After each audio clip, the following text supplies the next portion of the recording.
One for the Table, brought to you by Kung Food, a fabulous recipe book written by John Kong, available on a lot of places that sell books. I'm not going to list any specific borders where you can purchase it from because this is not a paid advertisement for those places, but this is an advertisement for John's book. Purchase now. It makes a great gift for Valentine's Day, which is the next upcoming capitalistic holiday. Is Valentine's Day before Lunar New Year this year? I wouldn't call Lunar New Year a Western capitalistic holiday. Oh, well, no. But it's like the next major shopping holiday for a majority of the world. But you don't give gifts in general, like on Lunar New Year, compared to like Valentine's Day. That's true. Mostly like, wait, what are your Lunar New Year like traditions that you like know of? So in Korea for Lunar New Year, wait, before we get to there, anyways, available now, Kung Fu. Oh yeah. I'm trying to make a nice advertisement for you, and then you're like, nope, Lunar New Year, LOL. Like, do not purchase it on Valentine's Day. Let's talk about Lunar New Year. Fuck my book. Fuck the recipes. Actually, I have to say, it's been really nice getting tagged. There was like a wave of people that decided to make the lasagna at the same time. So I kept getting like lasagna after lasagna after lasagna photo. And I was like, everybody's looks so good. And some of these like look better than the ones in the book. Damn. Yeah. Well, that's your legacy to the world. Yeah, before we jump into it, how are you? I haven't, we missed last week, and it feels like I haven't seen you in forever. We only skipped, 1 week. And despite us, talking every day. Every day. Literally, we text every day. But I'm just like, I miss you. I feel like I haven't seen you in so long. Oh. Yeah. Well, you can move. Okay, I said I miss you. That's a lot. Damn. Well, I guess I miss you too. Yeah. Did you get anything fun for Christmas? Well, so I hosted a white elephant party at my place. Mm-hmm. So let me tell you one thing. Yeah. I love white elephant parties. There's nothing more in the world I love than potlucks and white elephant parties. Mm-hmm. I don't even care if I get a shitty gift. Mm-hmm. The whole process of white elephant is so much fun to me. Mm-hmm. And I set $30 limit, whether that's a minimum or maximum, you can interpret it to yourself, Because I feel like even if people brought a shitty gift, I think that's also funny. Yeah. Watching people get shitty gifts. Yeah. And then, hoping someone will steal their shitty gift so they can pick something else. And then there's always those random people that really turn their gifts and they really think about it. And they don't give a gift, they give a concept. I think I fall under that camp very much so. But ironically, I was not invited to any white elephant parties this year. Oh. I know, so sad. So if you're listening to this and if you live in LA, please invite me to your white elephant party because I would love to go. And I'll bring a fierce gift. That reminds. Speaking of my book again, I was in two people. There was this big, I guess it was SF Asian friend group white elephant party, and two of them brought my book. And I also saw Le Creuset in there, so it was one of the ones where people were bringing things that they thought other people would like. I hope. Either that or I was the guy. I mean, if I opened up a box and saw my book and then somebody else got a Le Creuset, I probably would have strong feelings about it. But otherwise, in general, I feel like it was a good thing my book was at that white elephant party. Yeah. Someone didn't want your book, so they're like, let me re-gift it. Well, it's just somebody who got a bunch of PR and got it twice. It's fuck this book, get it off my shelf. But so I hosted a white elephant party, and it was very fun. What was the thing that you got? So it was a nice basket full of fancy snacks. There was some Turkish delight that was had some exotic fruits and some nice dark chocolate with some fancy nuts and all that. What are your thoughts on Turkish delight? So I've had many different kinds of Turkish delights. I think the ones that are rose are a bit too perfumey for me, but I get why people like it. But here in LA, there was like a random like Turkish pop-up shop where they're selling like Turkish designer clothing Okay. and Turkish treats. Mm-hmm. And they had these boxes of like Turkish delights that I've never seen anywhere before. And there was like 10 different flavors. They're like, you want to try it? And I'm like, I'm kind of full, but no, I'll try it, you know? Because like the lady was like so nice about it. She's like, these are my favorite. Like, please try them. And they were so good. Yeah. It was like this like hazelnut Turkish delight. Ooh. And it was like not too sweet. The hazelnut flavor was like really, really good. It was almost like a nougat. Oh, that's nice. That sounds nice. But the label wasn't Turkish, so yeah, I don't know if I'll be able to find it again. When I was a kid, Turkish Delight was like in my mind because I didn't try it 1st. I saw it online, The Witch in the Wardrobe first, and that show, because it was a show back then, and that show made that fucking candy look like the most delicious thing. Like that kid betrayed his fucking brother and sister for some fucking Turkish delight. So I was like, this stuff must be amazing. And then I tried it, and it was like the exact same thing. And I was like, this tastes like perfume. I hate this so much. And then recently, I was sent some Turkish delight. It was like CBD THC infused Turkish delight. Andy Baragani sent some to me. And it was so good that I ate the whole box, but I didn't know that it was infused with CBD and THC. So like a couple of hours later, I literally thought I was poisoned. Like I lit an incense. Like, did you actually feel high? I wasn't just high. I felt the vibrations of the universe. Yeah, because like when you snack, like you don't just snack. You've like seen me snack. You've seen me snack. It's not just like a nibble. It's like I don't stop until it's all gone. And you so don't like even chew. I think you just like swallow them. It's very much like I eat exactly like Boba. Boba does not chew her food either. Like I just kind of like it kind of just hangs out in my mouth for like a half second before it just like reaches my stomach. It's very much like a pelican.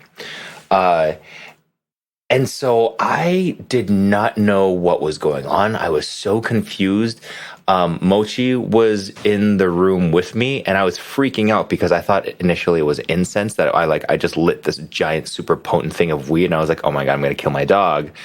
And then my dog seemed fine. And so I pretty much like realized that it was the Turkish delight. Again, delicious, but high as hell. So high that like eventually I felt like I got the spins. It was so bad. But yeah, that being said, both experiences with Turkish delight that I've had have been like less than great, but it still tasted really good the second time.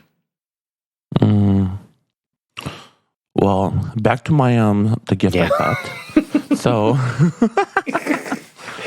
I'll be eating out of this basket, I'm sure. Actually, no. Is it all gone? Did you re-gift it? So my friend got this gift. It was like a salt and pepper shaker, but that was like handmade ceramic. Ooh. And one is like a bunny shape, and the other one is like a hamster shape. And it has like this like gorgeous like terracotta and like gray glaze on it. Yeah. And I'm like, this is so cute. This seems like right up my alley. But my friend, so he just recently got a gastric sleeve, and he's like skinty. Oh. And, you know, he's like one bite and he's full. So I was like, I don't know if you want this, but like, do you have any interest in trading? And he's like, actually, yes, because I don't have any food in the house, and I would like to have some food around the house so people don't think I'm anorexic when they come over. So he traded with me, and I ended up taking, this really cute salt and pepper shaker, which is like perfectly kitchen, very like my aesthetic. Some people got some fierce gifts, and some people probably wasn't as fierce to them, but like all this like funny to watch. Like someone brought like a Le Creuset mini cocotte, which got stolen many times. Okay, so someone brought. Okay, so this gift did get stolen, like maximum. Yeah. Because our rule was a same gift can be stolen up to 2 times. So someone brought a giant backpack. And so when this person got the backpack and they opened it, they're like, oh, this is so cool. but then there was more stuff inside. And inside was filled with like a ton of ramen packets. Oh my God. And a used bullet. A used bullet? Bullet, just like one of those like smoothie maker or like. Oh, okay. I was like a shot, like one that had been shot out of a gun. But no, okay. like that. Yeah, like the little tiny, thing? the tiny blender. Yeah, and the person was like a trainer, so there was like a certificate for like one personal training session. These are all pretty good. And a Ziploc bag with Oreos, which I don't know why they put that in there. It was like they're cleaning out their pantry. And I'm like, I got these Oreos, so shove it in Ziploc and put it in this.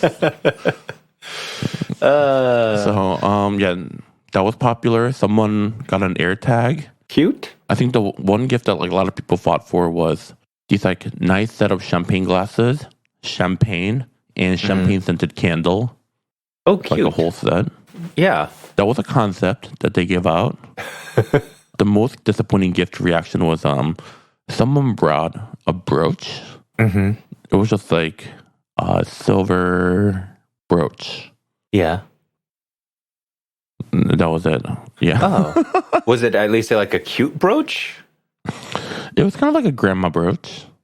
That could be fun. If you're like, like as a like a finisher for a quirky outfit. So this is like, like a lot of drag queens were there, like Naomi, Monet, Plastique, Bob. It wasn't something you bring to a party. And I'm not okay, if this person listens to this podcast, I love you, whomever brought that. That was not something that was going to impress the drag queen. Okay, I get what you mean. There is jewelry, and then there's jewelry. Yeah. Yeah. Okay. And Plastic is the person that ends up getting it because she, like, every gift she gets, like, is getting stolen. It was the last Like, she was, like, really excited about her, like, yeah, she initially got the champagne and all that, and she was, like, so excited that got stolen, and then she got something else that got stolen. And when she finally opened up that brooch, the disappointment on her face, like, her face was, like, frozen, and she was just, like, staring at it, blinking. Like, you could tell that she was, like, so obviously, like, disappointed and mad about this gift.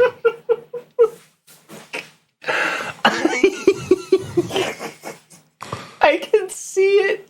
Oh my God. She's not even the type of person that could even pretend.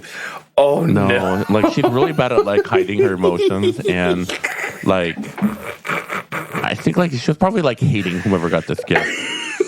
Because they're the... Oh my God. I would watch that. I would watch that. And someone else got a Drew Barrymore popcorn maker. Okay. Someone else got Christmas stockings that's shaped like jumbo pictures of like McNuggets from McDonald's. It's like a McDonald's merch. That's kind of cute.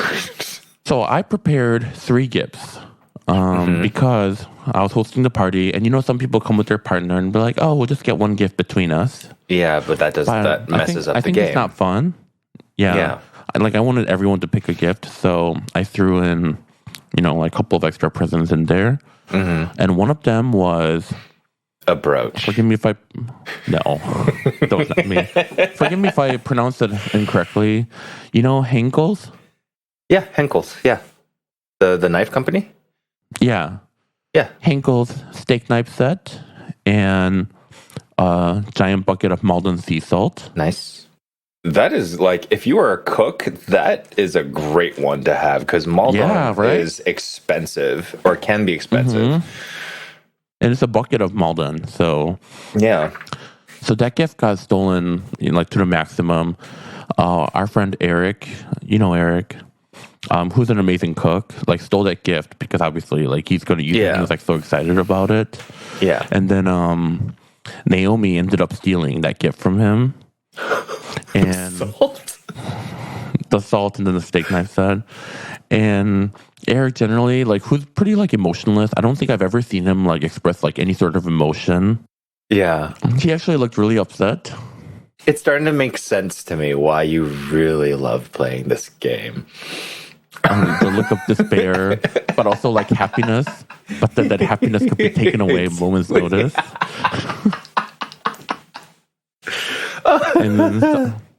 And some people leave really happy. Some people are just like mad as hell. And some people are just sad. And then I also had a chili oil set with like 3 different types of chilies, which I think is also a nice gift because everybody loves chili oil. Yeah. And I don't even know if I should like say it on the podcast, but say it. Okay, so this company that I worked with for the holidays, they sent me a package and I opened it up and it's a really nice cheese board. Okay. It's like a pretty expensive one too. Yeah. I'm like, oh, this is so nice, but like I already have like 2 cheese boards. Like I don't need this. Yeah. So I'll just use it as a white elephant gift, right? Yeah. Yeah. And so I gave it out, and that also got stolen, like maximum. And you know, the person that got it like loved it at the end. Later that night, I get a text from this person. They sent me a picture of the cheese board. And they're like, I'm screaming right now. Your rich friends are regifting. And I'm like, what do you mean? And then she sent me a picture of the cheese board. And it's like a wooden cheese board with like a slab of stone slate, like in the middle of it. Yeah. And in the middle of the stone slab was a giant company logo that's in the cheese board.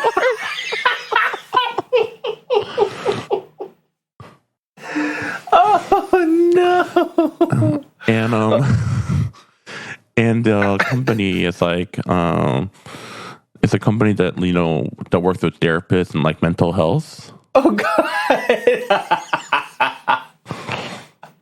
And so the person was like, I don't need, like all my guests to know, that I'm serving a mental health cheese board. Actually, that is kind of a gag, though. I think that was like, I mean, I should have like checked the gift before like I like wrapped it up, Yeah. But like I didn't think they would like get it like custom imprinted like logo like on there. And that's the thing, though. A lot of companies like they will do that. They will send you like all sorts of stuff, and then they'll put their logo all over it, which makes it like super hard to enjoy. Like, first of all. And then you kind of feel wasteful afterwards. And it's a really nice cheese board. It's beautiful. There's like a drawer that you can pull out and then has like all the cheese knives in it. Oh, I know exactly the board that you're thinking of because I think Selena Gomez sent me the same one. Oh. I think it's like a company that just makes these.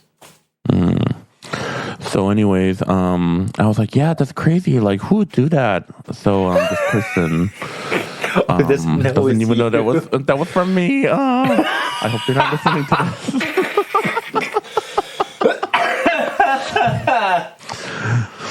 And then we were at dinner the next day with all of our friends, and then our friends were talking, but it's like, yeah, I can't believe someone regifted a mental health cheese board. Like, that's crazy. And I'm like, yeah, that was like the wildest gift that was in there. Who would have thought? Oh, that's so funny. Next time I'll fly down and I'll play along. I'll play with you guys because that sounds so much fun. Yeah, I'll come next year or move here next year, whatever. Oh, yeah, okay. So for the holiday party, I like threw like a little, because you gotta have like food, for the holiday party. Yeah, so I made like a little charcuterie board, and then I also made like a cheese board. I had fruits. I like baked cookies from scratch, and I had some peppermint bark. And then I ordered these like really good empanadas from my friend's business, Hermanos Empanadas. They make the best empanadas ever. So we had like beef, spicy chicken verde, jalapeno cheese, and cheese and corn. It was like all great. And my mom was visiting and staying with me. And when I told her that I was having a party, she's like, oh, we need to make like rice, and then we need to like make noodles and and I was like, no, it's just like a white elephant party. Like, it's not a dinner, Yeah. She's like, well, yeah, it's a party, so we need to like, make all these like dishes. And I was like, no, it's not a feast, A lot of these people barely eat. Yeah. Or like, people like nosh, but like no one wants to like pig out at a party, Right. Well, I would. But... So after I set it up, and I thought it was like a nice like spread. And she's like, I cannot believe these white people, like, this is all they like. It's so easy to throw like a party for Americans. I don't know, but like this is what people enjoy at parties, you know? Yeah. Like they're not coming over to eat a meal. They're just trying to have like little like snacks and nosh and drinks and You got to use your drink fridge to its fullest extent. yes, absolutely. Oh, and my friend Godoy made champurrado What's that? in Mexican hot chocolate, Ooh, that sounds lovely. and that was very delicious. So overall, yes, the holidays were a great time. And then on actual Christmas Day, we had the crab boil. Got Dungeness crabs. Very delicious. Ooh, hell yeah. My Christmas Eve was very chill. I spent it. Okay, so getting in from the last episode, I was with my family last, and I was pretty emotionally exhausted by that point. So when we got home, and it was just so nice to be home with John and I told him, I was like, I'm sorry. I don't feel well. I don't think I have it in me to like do any more like obligatory hangouts. So it was like literally just me by myself on Christmas Eve with the dogs. And I was doing work and it was chill. I didn't play video games yet because I didn't get my gift yet. So I was doing work and that was it. And on Christmas Day, I had 4 people. Well, there were 4 of us when Little John came back from his family's Christmas Day. And it was just like me and 2 of my neighbors. And I made a prime rib. And it was so nice. First of all, the prime rib was so good. I tried. I believe it. Yeah, there's a video on it. I can't even. I can't even be humble about it. It was perfect. So okay, I tried this. Yeah, what? Did you have horseradish? Yes, I made a horseradish sauce. Oh, see, I saw the video you posted, but I didn't see the horseradish sauce, and I'm like, if I went to John's party and if he served me prime rib without horseradish, like it's over. It was actually inside a little ceramic cocotte. It was plated. So the horseradish sauce itself, it was horseradish, Duke's mayonnaise, white pepper, and a little bit of yogurt to make it like extra tangy. I think this would have been a horseradish sauce that you would have really liked because it was just like a little bit extra tangy because it was like a really fatty prime rib. Yeah. And did you have the au jus running through the prime rib? Yes, we had like just this like drenched on in top. juice. Yeah, and the prime rib itself had a crust, and the crust was a lot of black pepper, but I fried the black pepper first. And the part that makes the black pepper like spicy and astringent, like kind of like nasally spicy, that stuff washes out with oil. So all you're left with is just like the warmth of the black pepper and toasted nutty flavor. And none of that forward astringency.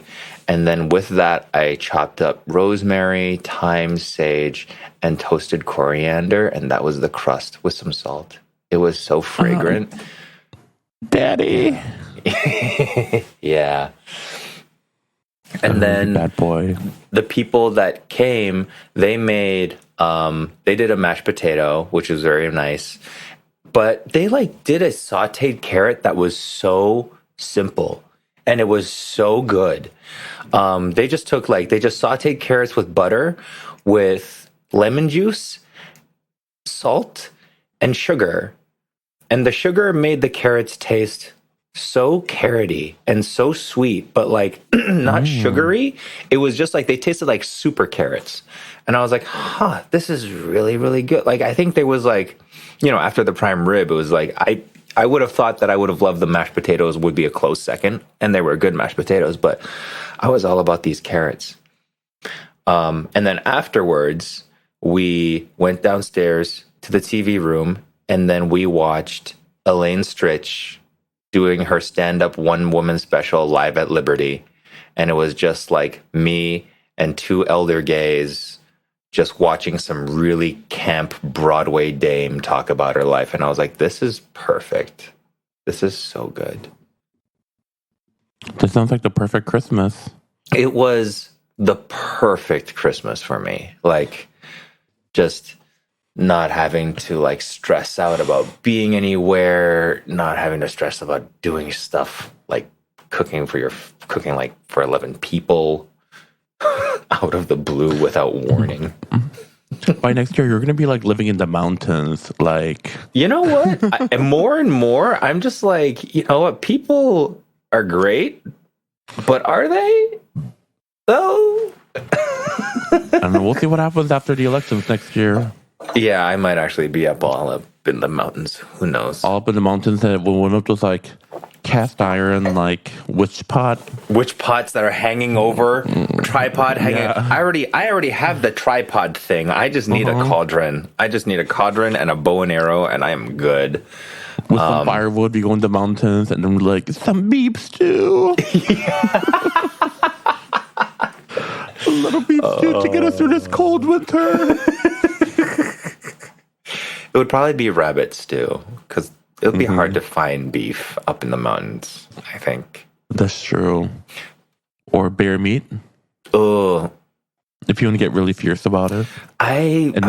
This is not me condoning bear meat in any way. And, you know, before people get sensitive about it, it's a joke. Why? People do eat bear meat, though. Oh, I know. Like, it's an actual. I heard like there are people that like can have eaten enough bear meat that they can distinguish it. It was like, oh, this bear has been eating nothing but blueberries all winter, and they were like, oh, it tastes like blueberries. Mm-hmm. I mean, Food Wars had a whole arc about it. Oh, that's right.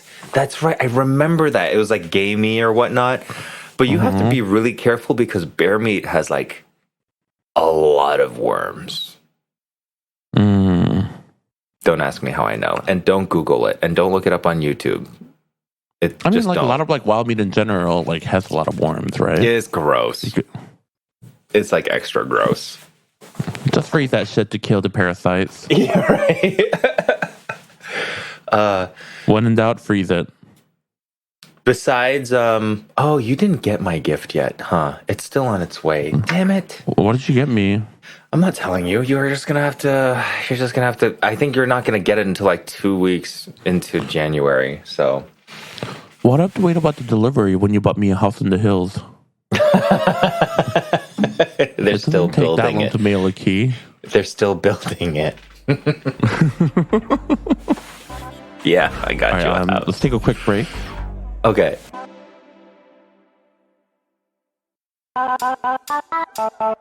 And just like that, we're back.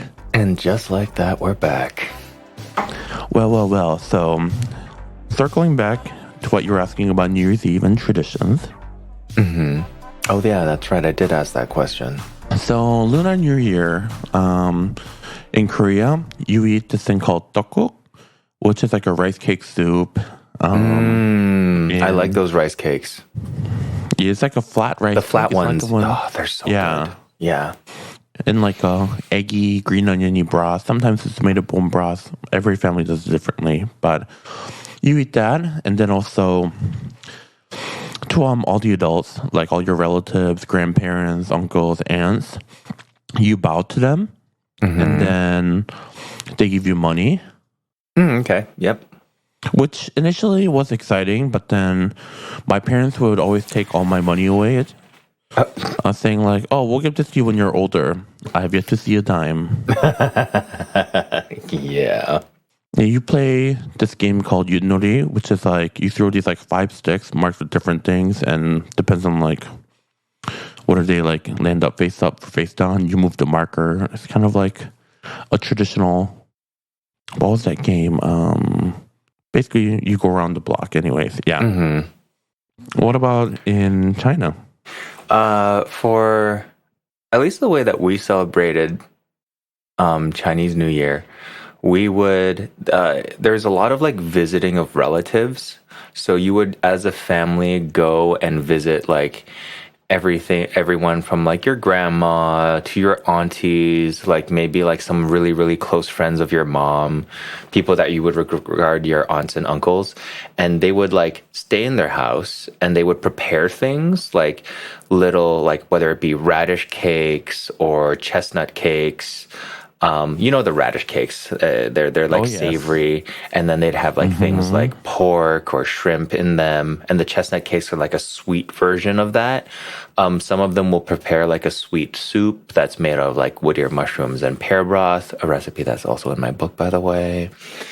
Available on anywhere we can buy books. Support your local bookstores. Yeah. And me. So...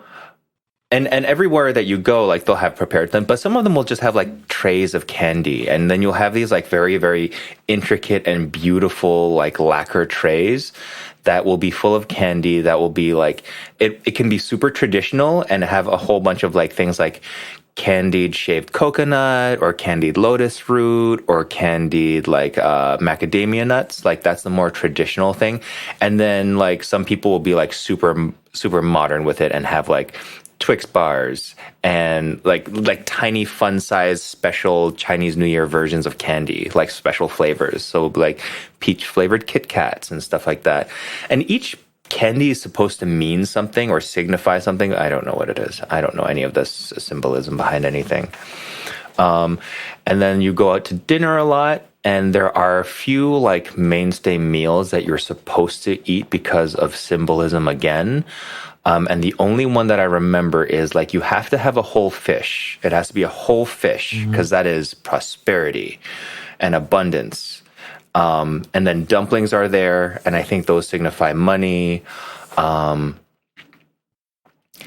then there's like little superstitions. I think Chinese New Year lasts, I think, 3 days. Oh, no, they last longer, but there's like the main 3 days. And the 3 days are the most important. And like during that time, you can't sweep your house. You have to clean before and you can clean after, but you cannot sweep for the first like 3 days. And I could totally get this wrong. So feel free to correct me.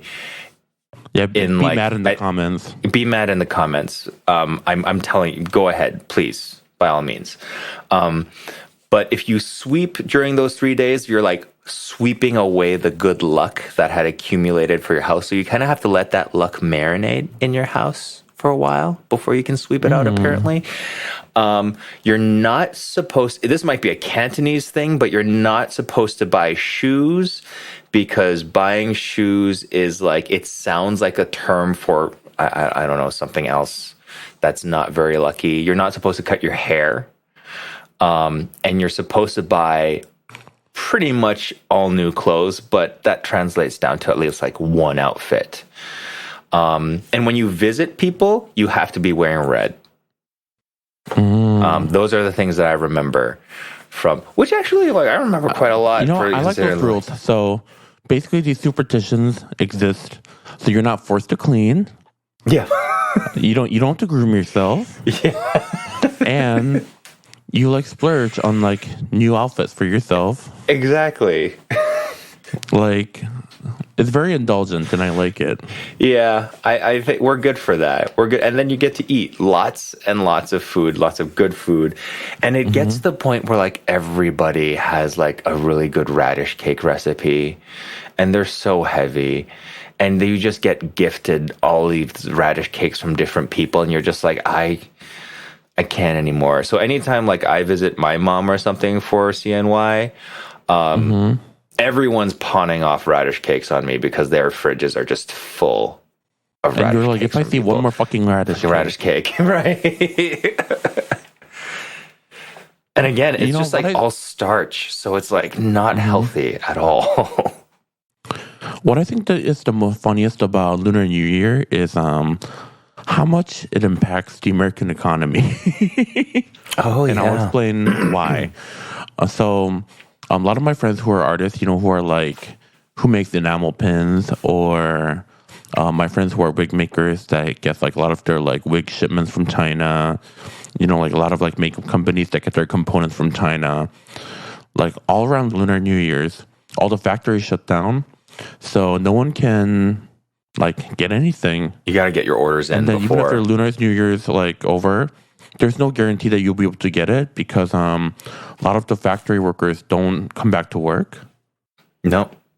So then, like, you could be shit out of luck. But then before Lunar New Year, they're overflooded with orders, so they might not even be able to fulfill your order before like they go on like the holiday. Yeah, you have to plan way if you do any kind of business with any kind of like shipping and stuff with China and stuff, you have to whether or not you celebrate, you have to be ready by like January. Oh, for if you sure. want shit to be smooth. Like think of it as like another Christmas rush, even though you're trying to do. And it kind of sucks because February is like a dead time for retail and food. But like if you don't want to run out of anything, like Lunar New Year, people in China don't take time off for Christmas, but they've got, I think it's like a week, anywhere between one or hold on, let me look it up because I know there are more governmental Chinese holidays than there are U.S. holidays. How long do 7 days off, 7 consecutive days off for Chinese New Year's, whereas Christmas you have like how many? I mean, like people don't work between the week of Christmas and New Year's, people but just have like the Christmas off. Yeah. But people work like Christmas Eve. Maybe they'll like end early in Christmas Eve if they're lucky. Yeah.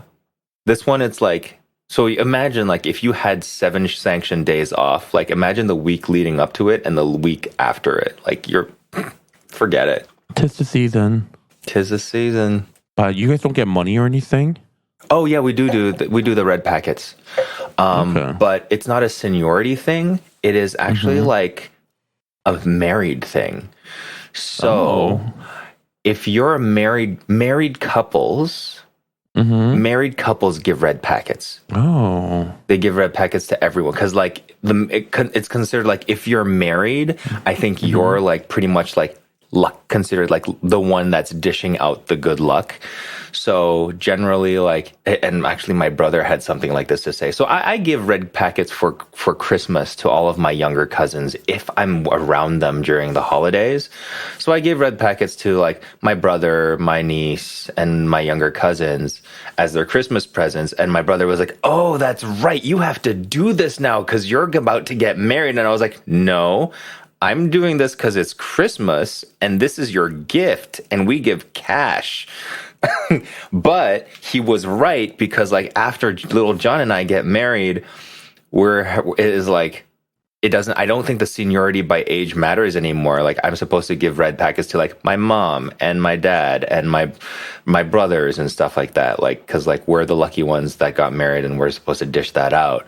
But also you give red packets to like employees, and by red packets, it's like money. You give it to employees, you give them to a lot of them. You might like have a lot of people in Hong Kong will just have like purses filled with pre-filled red packets, and some of them will give it to like anywhere from their taxi driver to their doorman to their server. Like you're just like dishing out money and like passing out money. How much is it in this packet? It depends. Obviously, like you'll give your family members more.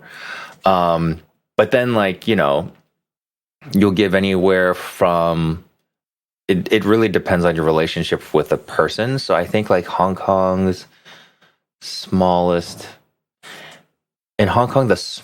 dollar amount, I think is 20 Hong Kong dollars. Divide that. That's like a little over $7. Okay. Oh, I think no, there's a $10 bill. There's a $10 bill. So that's like $1 and then some. Okay. Yeah. But then some people give like $100 in theirs. So how much are you going to give me? How much am I going to give? Am I going to see you for CNY? If there's money involved, you'll see me wherever. Oh, does this mean you'll visit me in Detroit for Lunar New Year? If I'm guaranteed a certain amount of money, absolutely. Girl, this isn't a gig. Book me. booked me for appearance at John Kong's. Oh my god, that's funny. I'll even get in drag for you. Huh? You'll get in drag for me. I'll tap this for nickels and dimes.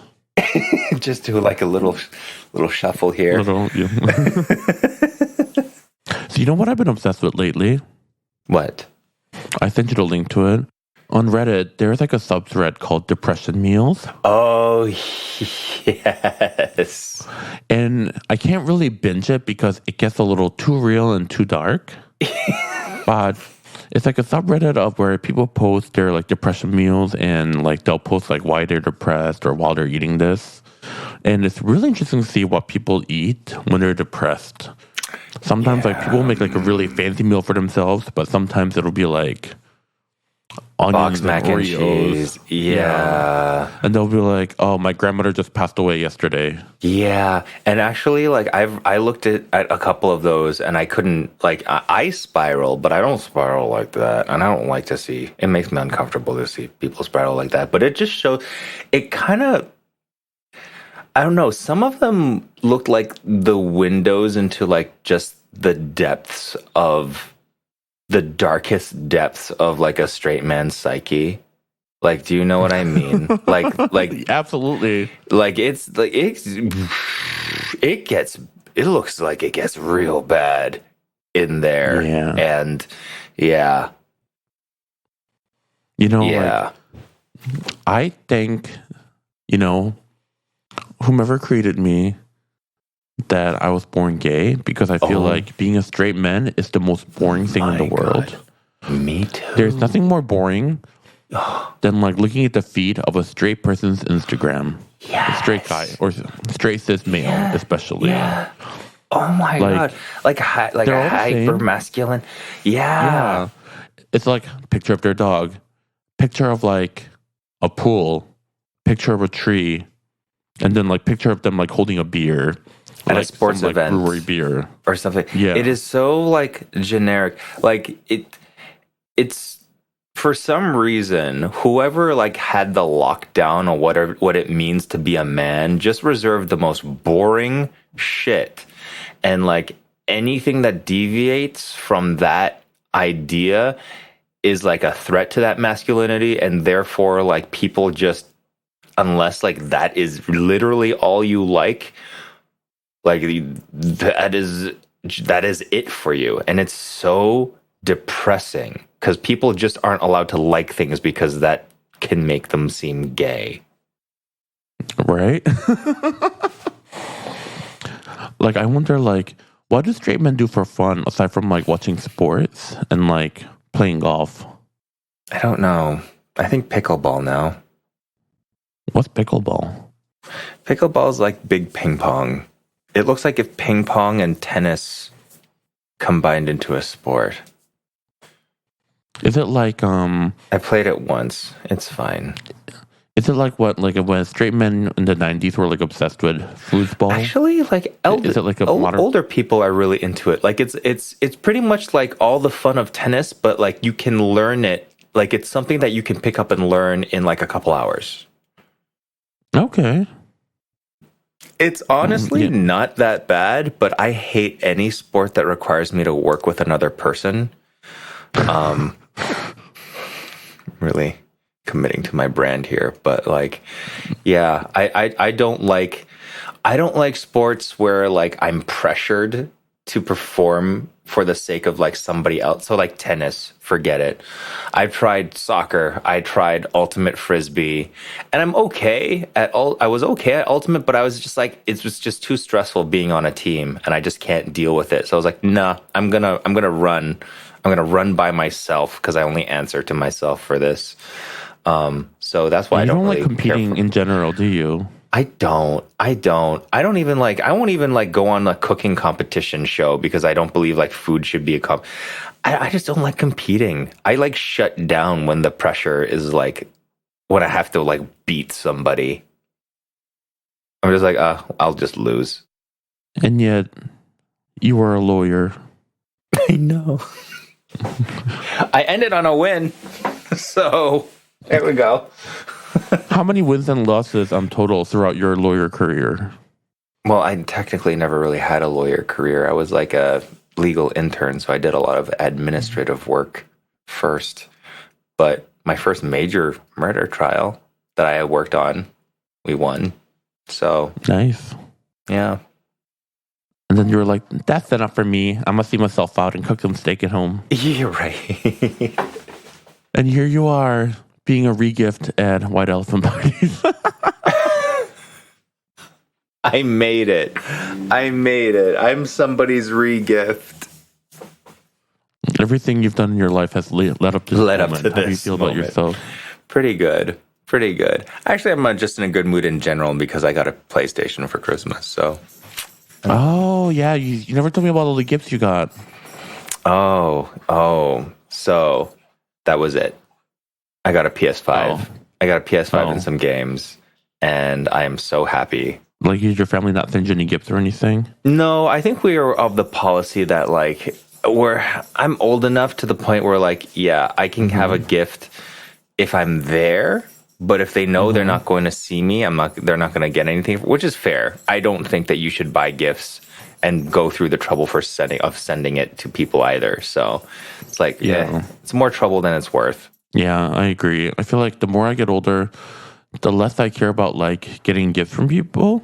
Or like I love giving gifts to people. I think that's fun, to see like how they react. But when my mom was here, she kept trying to like buy me things. Like I was also kind of scared to go shopping with her because the moment I pick up anything, she's like, "Let me buy that for you," and I'm like, "No, I literally just want to look at it. I don't want it." You're right. That's sweet, but I get that. Yes. Yeah. And then finally, I had to be like, "Mom, listen. If there's something I wanted, I would have bought it already for myself. Yeah. Anything else, you want to get me, it's literally just going to collect dust in my home. Like, I don't want to have anything that I'm not going to use. Oh, that's just like sitting in my home. What? You could use a duster. I have a duster. You fucking bitch. Yeah. What makes you say that? Is my home dusty?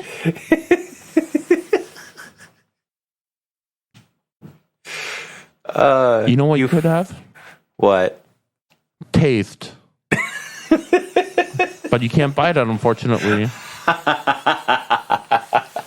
You better hope I got some soon, because your gift is still on the way. Too late. I have zero expectations. Did you try that panettone? Was that any good? Oh yeah, I popped it open for the White Elephant party because obviously I'm not gonna sit there and enjoy the entire panettone by myself, but everyone else would help me eat it. Yeah, it was very, very dry. Oh, that's unfortunate. But the flavor was good. The chocolate and the peaches were good. Just the bread itself was very dry. What was it covered in? Was it like sealed at all? Oh, it was completely sealed, yeah. Oh, that is so upsetting. But thank you for the panettone. I hate a dry panettone. Oh, that's fine, but I hate a dried panettone is just so offensive. I know. Especially when you get a good panettone, it's like fluffy and it's like moist. I know. Oh, God. I got a good one. I got an okay one this year. It was from Costco. But like it... No, Costco is fire. Yeah, Costco panettone was good. Also, for some reason, the panettone they have Costco is like a smaller size. And it's manageable. Yeah. They don't have to be like enormous. But you think like Costco of all places would have like mega sized panettone. But no, like Costco sells the smallest panettones I've ever seen. Because they're gonna be like, we're gonna be big for everything else except for this a panettone, which again I appreciate. Yeah, and yeah, the Gucci panettone was sold out. I guess we'll never know. Imagine if that one would turned out. Imagine buying that one and that one was like not moist. And then this one we were like, capitalism. Would you try to get a refund? Can you even get a refund at Gucci like that? I don't know. Could you like give them? Could you go to the Gucci store with like a panettone with a half-eaten piece and be like, "This is awful." I mean, it is incredibly expensive for a panettone, but given the grand scope of things, the price of the panettone is like the packaging cheaper than cheapest thing at Gucci. You know, it's true. So, like, are they going to be like, what is this poor person doing here with this, like, I can't half-eaten bread in our store? I would have just been pissed. I mean, there is like a cream sauce that you could put on panettone that's dry. A cream sauce? Yeah. There's a what is the sauce called that you put on a panettone? That some people put on panettone. Oh, I know exactly which sauce you're talking about. Oh my God, what's the name of it?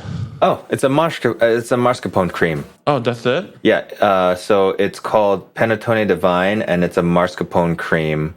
It's mascarpone, eggs, sugar, and rum. Oh, Sabayon is what I was thinking of. Sabayon. Oh, yeah. Yeah. Oh my God, these words, they're just like not coming to my head. Do I have Alzheimer's? No, I don't. I remembered it.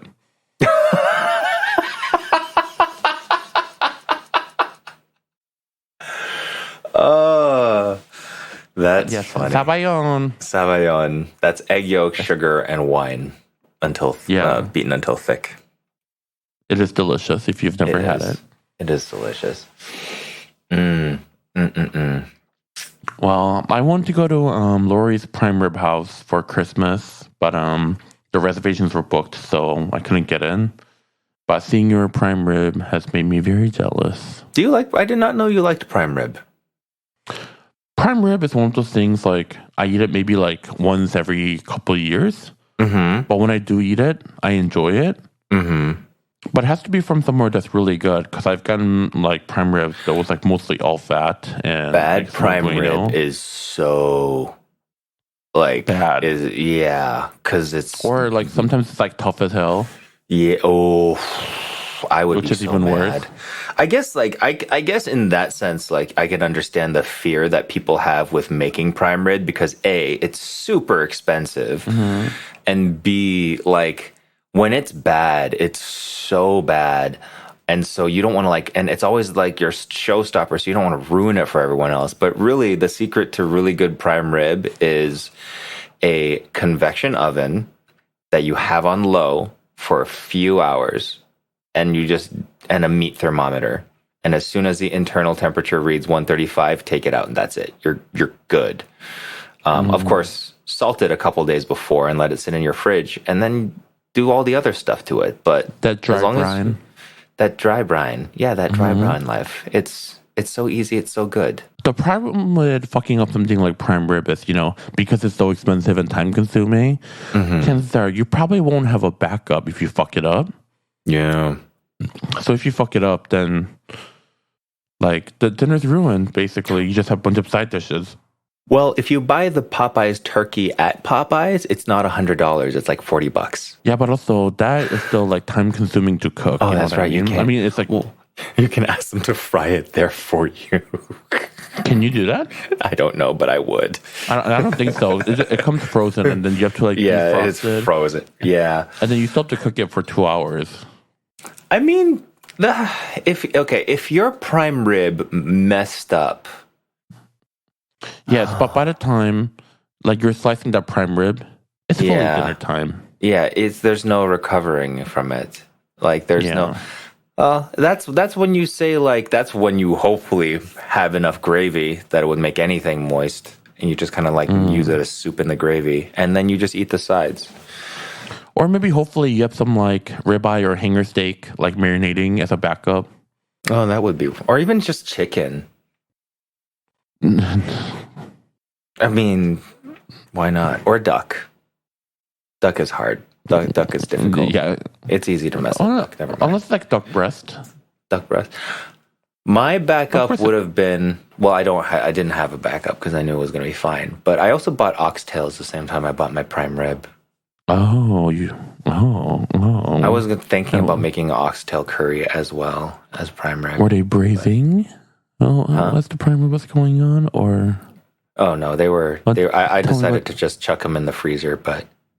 Tell me about these oxtails and what you're going to do to them. Oh, okay. So I got. Wait. 5. Say in like a lower voice. Excuse me. Hold on. Here we go. Now I got 5 of them. Now John Kong, tell me What kind of bad things are you going to do to these oxtails? So the oxtails that I got 5 really big ones that I'm going to pre-sear. Oh. And then I got 2 pounds of really small ones that I'm going to use to make a broth. Oh. And that broth is going to go into a curry base. And the broth is just going to simmer. Yeah. And then I'm going... Keep going. You can do this. And then I'm going to pretty much just braise the oxtails in a tomato-based curry for about 4 hours. And it's going to be like off the bone tender. It's going to be off the bone tender. It's going to like fall off. It's not going to fall off as soon as I take it out of the pot, but it's going to be like the minute you stick your fork in it, it's going to come right off. And are you going to slap it? No. Why would I do that? You're not going to slap that soft, ooey gooey meat? No. Or give it a quick little flick? I'm not like all the other TikTok food guys that slap their meat. Are people still doing that? I don't know. I don't know. What is anybody doing? I just... What is it? Anyways, continue telling me about this oxtail. And then I'm going to serve it on rice. And what kind of rice? Is it jasmine? Is it sushi rice? Or is it basmati? It's not going to be basmati, but it's going to be a cumin jasmine rice. Oh. Mm-hmm. That sounds good. Yeah, thanks. How are you going to plate the oxtail? I'm going to put it in a bowl. Be more descriptive. Like, get wild. Like, tell me in detail. Down to the garnishing.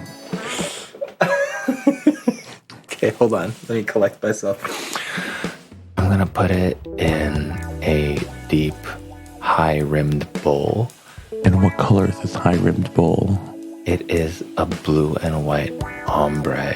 Oh, a little pop of color. Just like a little color. Just like a gradual color. Yeah.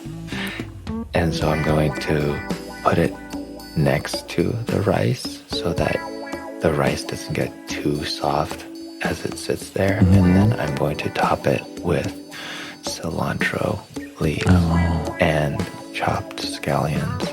And the part where the rice touches the oxtail is just going to soak up all the juice. But then you still have the other side where the rice is still fluffy and grainy. So you could get the best of both worlds. First you could just like eat it, rice and oxtail back and forth. But then halfway through you're like, fuck it. And you mix it all up.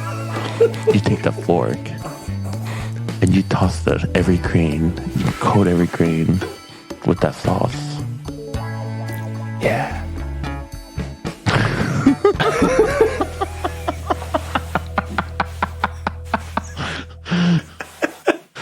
Oh my god. Anyways, I missed you. This was fun. Enjoy your PS5. Thank you. We should play some games together. What? Oh yeah. I don't know what game, but yeah, I don't know what game, but we'll figure it out. Multiplayer games are out on the PS5? Oh, we'll figure something out. Okay. If you have any recommendations for us, message us on our Instagram, one for the table, just number 1, and then for the table. If you like what you heard, share. If you know people that came to my White Elephant party, maybe like not share to them because they probably shouldn't hear some of the things I said about the gifts.